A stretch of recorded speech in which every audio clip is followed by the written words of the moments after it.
Hello, this is Mark Murray, Murray Aviation Services. I get a lot of questions about the Rotax Quad City belt drive or reduction drive.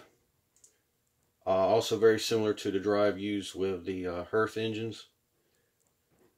What I'm going to go over in this first video is just basically the parts of the reduction drive and things to check for during overhaul.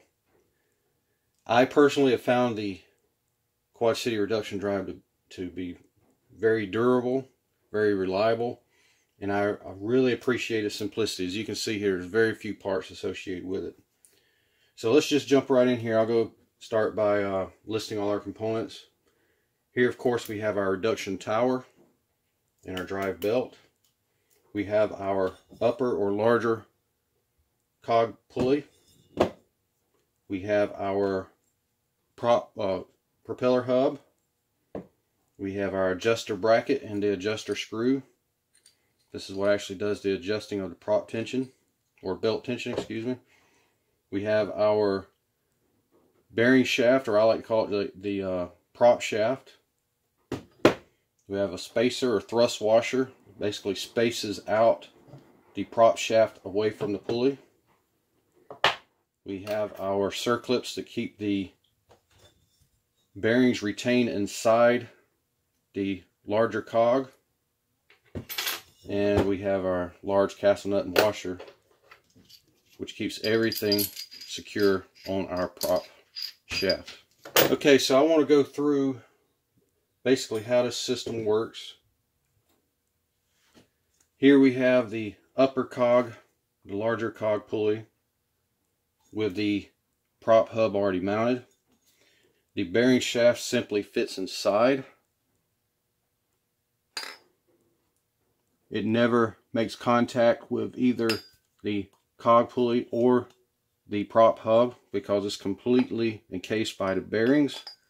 Bearings, of course, around the shaft. If you look closely, you may see inside the circlip that holds the bearing in that position, and also there's a circlip here, fits inside of this groove, keeps the bearings in their position. Okay, so we have our reduction tower, the adjustment bracket slid into place, bearing shaft comes through. Of course, I've omitted it for clarity, but there would be on this side, you would have your upper pulley, and over here, of course, you would tighten this down, and that's what keeps the whole arrangement tight. There's a certain torque spec on this as well. The only thing that is really omitted here is some of the hardware having to do our cotter pin. We have our hardware as far as attaching the prop hub to the top pulley, and of course our hardware for attaching the lower pulley to the crank.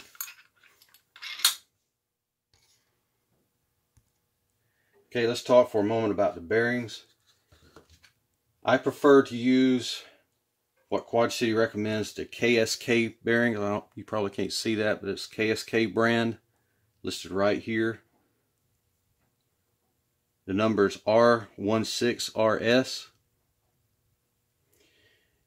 Now, I've had a few guys say, well, you're supposed to use the black bearings or the blue bearings.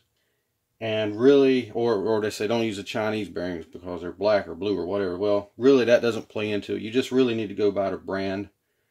You'll notice this one is blue on one side and black on the other, which tells you that doesn't have anything to do with anything. But the brand is very important. You want good quality bearings. These are Japanese. There's no doubt other brands that you may find work just as well. If so, please share, because we never know when that one brand may be discontinued. We may need a good backup. The main thing I found about the reliability of these bearings, change them out at regular intervals. I go by about a 5-year, 500-hour schedule. That's my personal schedule. You may find others that work for you. But the biggest problem associated with bearings is water contamination, in my experience. These things, hub is not waterproof. This arrangement is not waterproof. So if you spend a great deal of time washing your airplane and not running it, you could suffer rust, corrosion issues inside of the hub, having to do with the bearings and the shaft. And I've actually seen that, and in another video I'll discuss how you can check for such problems. Also associated with problems with the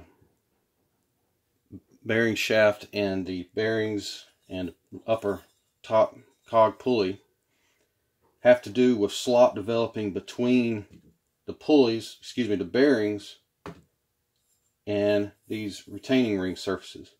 I've had two I've seen so far where the pulley was allowed to move, and reason was this groove was too wide. It had worked its way out too far, and now there was slop. Now what causes that, I can only guess, but it's usually pretty easy to see when it happens, because one, you'll feel the play. You can actually grab the pulley and move it. You can feel the play. You will also have contact between the thrust spacer, or thrust washer, and the pulley itself.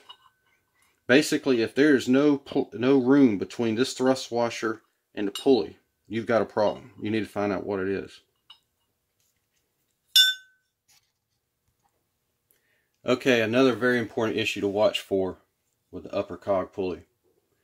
If you ever pull one of these off and you see little indentions kind of shaped like this, usually around the outer radius of the hub, and you can tell something's gouged into the aluminum, you need to immediately throw away your prop bolts, or at least check them. Make sure they're the proper length. Because what happens is people will inadvertently install a prop bolt through, this bolt is through the propeller. It comes through our hub. These are the holes where it actually bolts. But because they're too long, they go through the hub and they gouge into, they go through the prop hub and they gouge into the upper cog pulley. When that happens, a severe torque is created on the bolt itself, and it has been speculated that it has led to some prop failures or prop hub failures where the hub actually came off the redrive. So if you find that, by all means make sure that the bolts that you are operating with right now are not too long, and if they're the ones that actually dug into the prop hub, please replace them, because they may be overstressed. Okay, so we're going to look at the reduction towers now. There's two variations of the current production towers. Now you may come across an early one, a very early one that was shorter, quite a bit shorter. Very similar, but altogether different as far as the pulleys and such. There's not many parts left for those reduction drives around. So more than likely, if you work on your Challenger, it's going to be what we call the taller tower. There's two variations of this. This is the earlier two-piece tower, obviously 2 pieces, and then there's the solid 1-piece tower. So the question is, well, which one is better? And the reality is, there's no significant difference. Obviously, this is easier to install, but they both will do the same job. There is one issue to watch for. I do believe it was more of an issue with the early towers than the newer 1-piece towers. But it could be an issue of either, and that has to do with the depth of this machine slot here and the end of the tower. Okay, so our adjustment bracket slides into this slot. If the slot is too deep, when you tighten down this thrust washer, when the force is applied onto it, the edges of the washer will actually touch the aluminum tower instead of the bracket that it's supposed to touch. When that happens, you're not applying the correct amount of torque to the bracket itself. You'll note that this has happened because you'll see an actual groove right around the edge here where the thrust washer touched the tower. Okay, so let's say for instance you do have this problem where the groove is the improper depth. In fact, you can almost sense that this would be a problem on this one because the adjuster bracket is almost flush on this side and is actually protruding a little bit on this side. And that there tells you the easiest way to fix it, and that is simply swap sides with your tower. Obviously you can do that if it's the two-piece tower, but that's not going to work on the one-piece. Another fix, and especially this would be the case if you wanted a quick fix or you're trying to fix the same issue with the one-piece, is to put a thin shim between the adjuster bracket and the tower. You'll have to try a couple of different thicknesses. 020 would probably be the thickest you'd ever go, I imagine. Maybe a touch thicker. But just shim it out so that there is a space discernible between the thrust washer and the aluminum once it's tightened down. Once everything's tightened down, if you can still get a feeler gauge under there, even the thinnest of feeler gauges, if it'll go under there, you should be okay. Let's talk now about our lower cog pulley, the small cog pulley, and some of the issues involving it. Now, as you see, this is an aluminum pulley. It's tapered to fit over the crankshaft. Your bolt comes in from this side, attaches to the crankshaft, and we have two steel rings. The purpose of the steel rings is if your belt is trying to walk on you, fore or aft, to a small degree, then these rings will keep the belt tracking straight. Now the reality is that if you've got a belt that's walking at all, you need to figure out what's going on, because typically when set up right, the walking of the belt is very, very minimal. If you have a misalignment problem, the belt is actually going to try to ride fore or aft on these, and that's not good.